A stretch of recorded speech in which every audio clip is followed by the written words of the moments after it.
Welcome to Hyderabad express TV. Assembly ఎన్నికలకు ముందు BJP కీలక సమావేశం, నిరాశజనక ఫలితాలపై దిద్దుబాటు.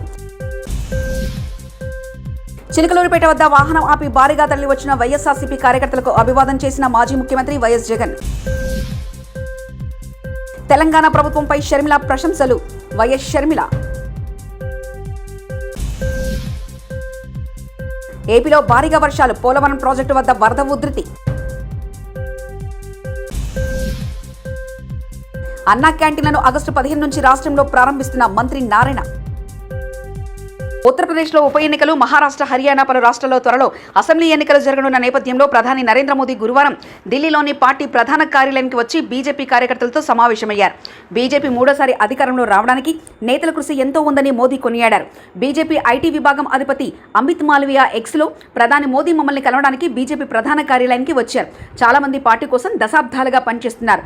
పార్టీ 2 సీట్ల నుంచి 303 సీట్లకు ఎదగడం చూశారు. వారందరినీ మోదీ అభినందించారు. మా సేవల్ని ప్రధాని గుర్తించడం మాకు భావోద్వేగానికి గురి చేసిందని అమిత్ పేర్కొన్నారు. మైక్రోసాఫ్ట్కు సంబంధించిన 355 యాప్స్ సేవల్లో శుక్రవారం సాంకేతిక సమస్యలు తలెత్తాయి. దీంతో బ్యాంకులు, విమానయాన సంస్థలు, టెలికాం, మీడియాతో సహా అనేక రంగాలపై దాని ప్రభావం పడింది. ఆ క్రమంలో లండన్ స్టాక్ ఎక్స్చేంజ్లో సేవలు నిలిచిపోయాయి. అలాగే అమెరికాలో ఎమర్జెన్సీ సేవలు అందించే 911 పై తీవ్ర ప్రభావం పడింది. తెలంగాణ ప్రభుత్వం రాష్ట్ర వ్యాప్తంగా 1,00,000 వరకు ఉన్న రైతులను రుణమాఫీ చేసిన విషయం తెలిసిందే. జూలై 18వ తేదీన సాయంత్రం ముఖ్యమంత్రి రేవంత్ రెడ్డి రైతు రుణమాఫీ ప్రక్రియను ప్రారంభించారు. రాష్ట్ర వ్యాప్తంగా దాదాపు 11 లక్షల మంది రైతులకు రుణమాఫీ జరిగింది. అయితే ఈ విషయంపై తెలంగాణ ప్రభుత్వం ముఖ్యమంత్రి రేవంత్ రెడ్డిపై ఏపీ కాంగ్రెస్ అధ్యక్షురాలు వైఎస్ షర్మిలారెడ్డి ప్రశంసల వర్షం కురిపించారు. ఈ మేరకు ట్విట్టర్ ఎక్స్ వేదికగా ట్వీట్ చేశారు. రాష్ట్ర ప్రభుత్వంలో భాగస్వామిగా ఉంటూనే రాష్ట్రంలో పార్టీ బలోపేతంపై జనసేన అధ్యక్షులు పవన్ కళ్యాణ్ ఫోకస్ పెట్టారు. ఎన్నికల ముందు వరకు జనసేనను చులకంగా చూసిన వారంతా ఎన్నికల తర్వాత జనసేన పార్టీని ఏపీలో బలమైన రాజకీయ శక్తిగా చూస్తున్నారు. ముఖ్యంగా యువత మద్దతు జనసేనకు ఎక్కువగా ఉంది. మరోవైపు మహిళలు ఎక్కువగా ఓటు బ్యాంక్ పవన్ కళ్యాణ్ పార్టీకి అధికంగా ఉంది. టీడీపీ కూటమి ప్రభుత్వం అధికారంలో రావడంతో జనసేన కీలక భూమిక పోషించింది. ఈ ఎన్నికల్లో 100% స్ట్రైక్ రేట్ సాధించిన జనసేన పార్టీ వచ్చే ఎన్నికల నాటికి తన బలాన్ని రెట్టింపు చేసుకునేందుకు ప్రయత్నాలు ప్రారంభించింది.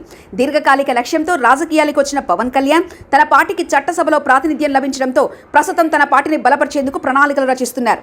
బంగాళాఖాతంలో ఏర్పడిన అల్పపీడన ప్రభావంతో ఎగువ ప్రాంతంలో కురిసిన వర్షాలకు పోలవరం ప్రాజెక్టు వద్ద గోదావరి వరద భారీగా పోటెత్తింది. ప్రాజెక్టు వద్ద క్రమేపీ నీటి మట్టం పెరుగుతూ వస్తుంది. ప్రాజెక్టు స్పిల్ ఎగువ నీటి మట్టం 29 మీటర్లు కాగా స్పిల్వేలో దిగువ నీటి మట్టం 19.160 మీటర్లు చేరింది.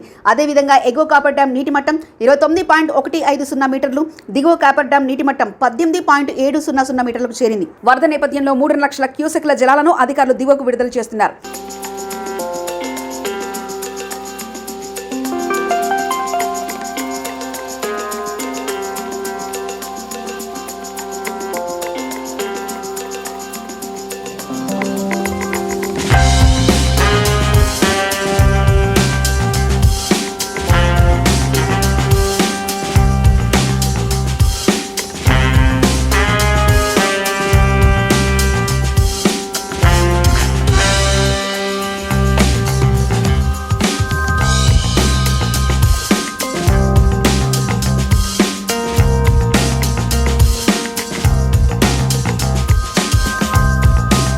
ఏపీలోని పలు ప్రాంతాల్లో భారీ వర్షాలు కురుస్తున్నాయి.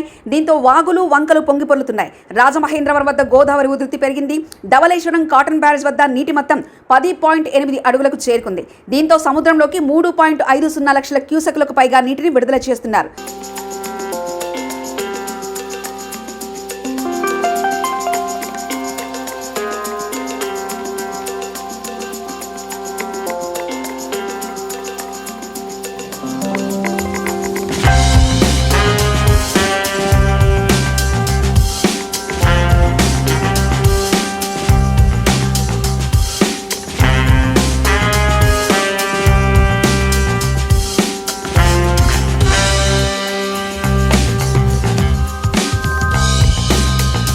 చిలకలూరిపేట వద్ద పెద్ద ఎత్తున తరలివచ్చిన అభిమానులు వాహనానాపి అందరికీ అభివాదం చేశారు వైఎస్ జగన్.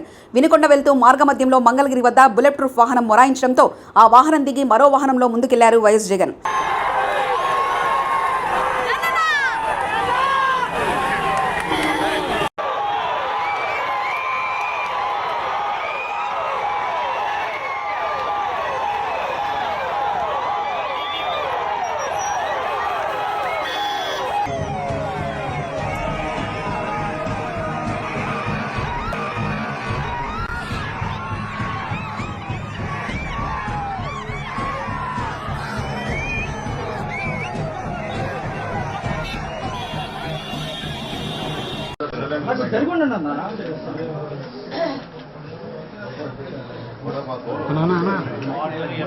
లైవ్ ఉంది.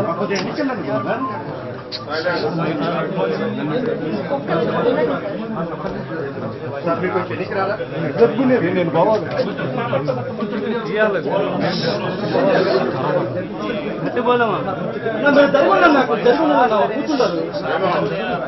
సామాన్య ఎంప్లాయీగా ఉన్నాడు. సామాన్య జీవితంలో సామాన్య ఎంప్లాయీగా ఉన్నాడు. వైన్ షాప్లో పనిచేస్తాడు. ఏ రోజు గొడవతో సంబంధం లేదు.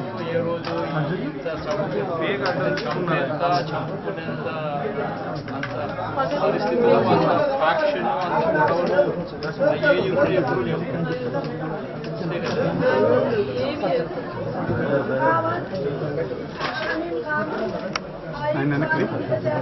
ఆయన వెనకలేదు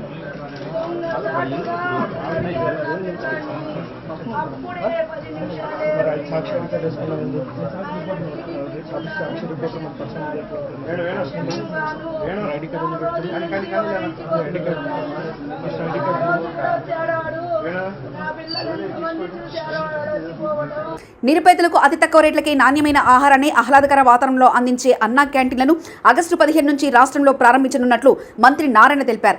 గతంలో తమ ప్రభుత్వ హయాంలో అన్నా క్యాంటీన్ల ద్వారా రోజుకు దాదాపు 2.25 లక్షల మందికి భోంచేసేవారని తెలిపారు. అయితే గత ప్రభుత్వం అన్నా క్యాంటీన్లను అన్నిటిని మూసేసి వాటిని నాశనం చేసిందని తెలిపారు. ఆయా భవనాలన్నింటినీ పూర్తి స్థాయిలో క్యాంటీన్లుగా తీర్చిదిద్దేందుకు పనులు జరుగుతున్నాయని అన్నారు.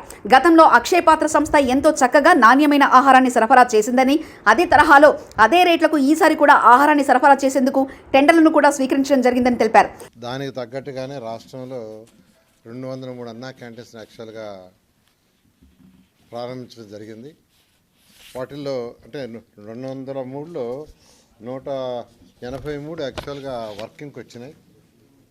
దాదాపు ప్రతిరోజు 2,25,000 మంది భోంచేస్తున్నారు. 2,25,000 మంది. అటువంటి అన్నా క్యాంటీన్స్ని గత ప్రభుత్వం పూర్తిగా మూసేసింది. వాళ్ళు చేయదలుచుకుంటే రూపాయికి ఇచ్చుండొచ్చు. అంటే మేము 5 రూపాయలకి ఇస్తే రూపాయి కూడా ఇచ్చుండొచ్చు. కానీ ఒక కక్ష సాధింపుతో ఆ ప్రభుత్వం చేసింది. అయితే మళ్ళీ అన్నా క్యాంటీన్స్ని ఓపెన్ చేస్తామని సీఎం గారు చెప్పడం, దాని మీద యాక్చువల్గా క్యాబినెట్లో కూడా మొన్న డిసైడ్ చేశారు. ఈ అన్నా క్యాంటీన్స్ సంబంధించి ఈ మున్సిపల్ శాఖ ఆల్రెడీ టెండర్లు, అంటే ఈ అన్నా క్యాంటీన్స్లో కొన్ని అన్నా క్యాంటీన్స్లో సెక్రటరియట్లు పెట్టారు, కొన్ని అన్నా క్యాంటీన్స్ని గోడౌన్లుగా పెట్టుకున్నారు, కొన్ని అన్నా క్యాంటీన్స్ని బ్లీచింగ్ పౌడర్ వేసుకోవడానికి పెట్టుకున్నారు. ఇట్లా రకరకాలుగా అన్నా క్యాంటీన్స్ మొత్తాన్ని నిర్వహణ చేశారు. దాంట్లో ఉన్న ఆ డైనింగ్ టేబుల్స్ అన్ని తీసేశారు. కొన్ని దగ్గర ఆ డైనింగ్ టేబుల్స్ తీసి మిద్ది పైన వేస్తున్నారు. నేను ఈ మధ్య కొన్ని దగ్గర విజిట్ చేస్తే వాటికంతా కొన్ని మరమ్మతులు చేయాల్సింది. దానికి టెండర్లు ఇచ్చాము. కొన్నిట్లో వర్క్ స్టార్ట్ అయింది, కొన్నిట్లో వర్క్ జరగబోతూ ఉంది. బహుశా ఈ వర్క్ అంతా నెక్స్ట్ మంత్ ఆగస్టు 10కి పూర్తి అయ్యేటట్టుగా ఆదేశం ఇచ్చాం. ఆగస్టు 10వ తేదీకి కంప్లీట్ కావాలని. అదే గత 2014-19లో అక్షయ పాత్ర వాళ్ళు యాక్చువల్గా ఈ టెండర్ దక్కించుకొని వాళ్ళు ఫుడ్ పెట్టారు. చాలా చక్కటి ఫుడ్ పెట్టారు. ప్రతి పేదవాడు ఎంతో హ్యాపీగా, సంతోషంగా, ఆనందంగా తిన్నారు. నేను కూడా తిన్నా చాలాసార్లు టేస్ట్ చేయడానికి.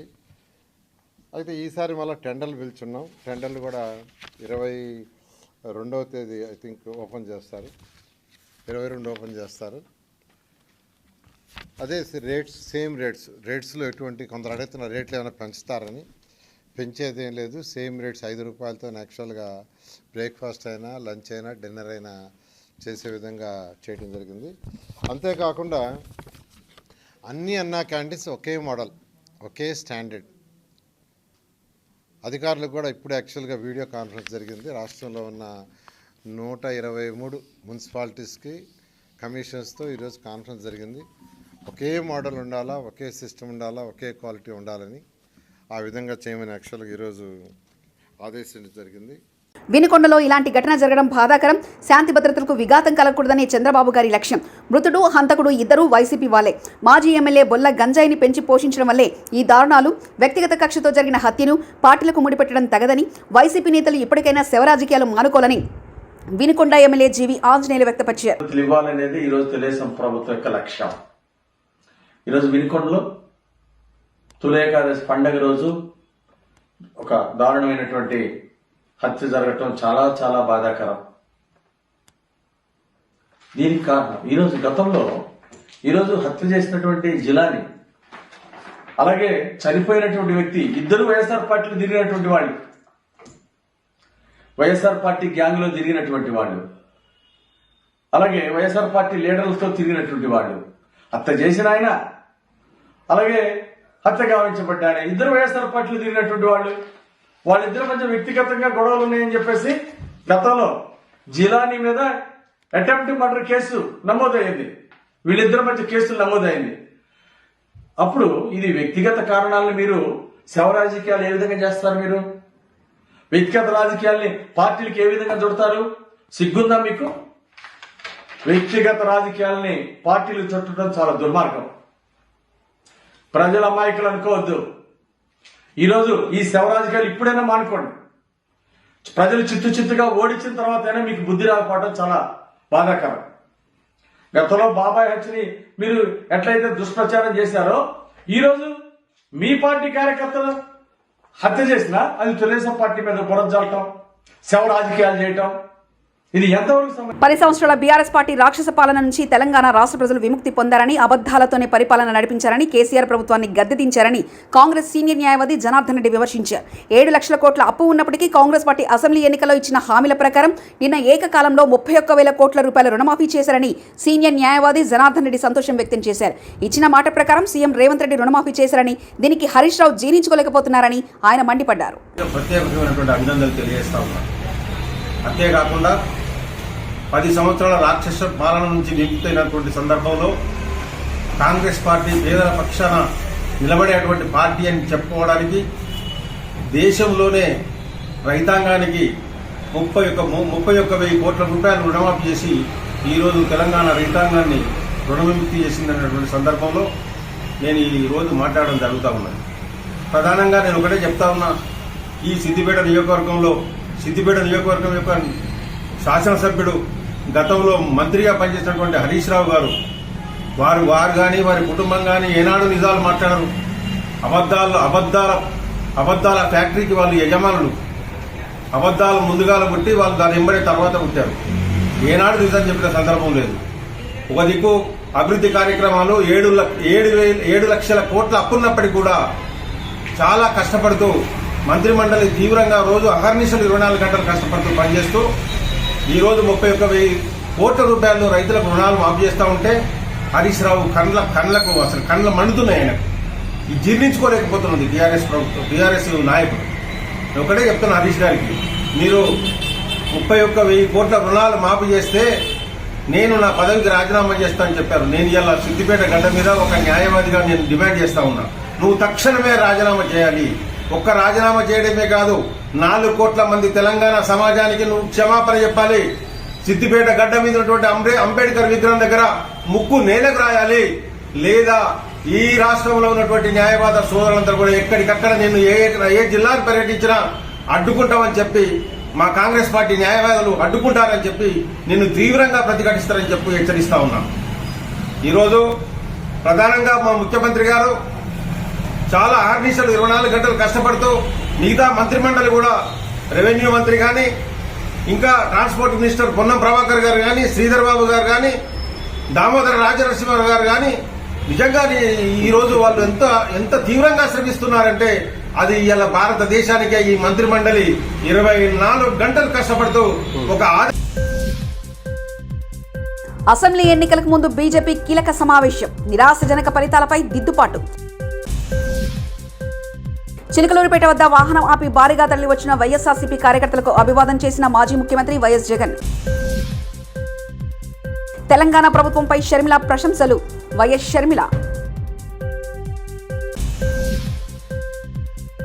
ఏపీలో భారీగా వర్షాలు, పోలవరం ప్రాజెక్టు వద్ద వరద ఉధృతి.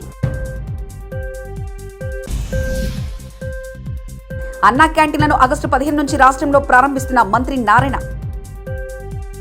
ఇవి బులెటిన్ విశేషాలు. చూస్తూనే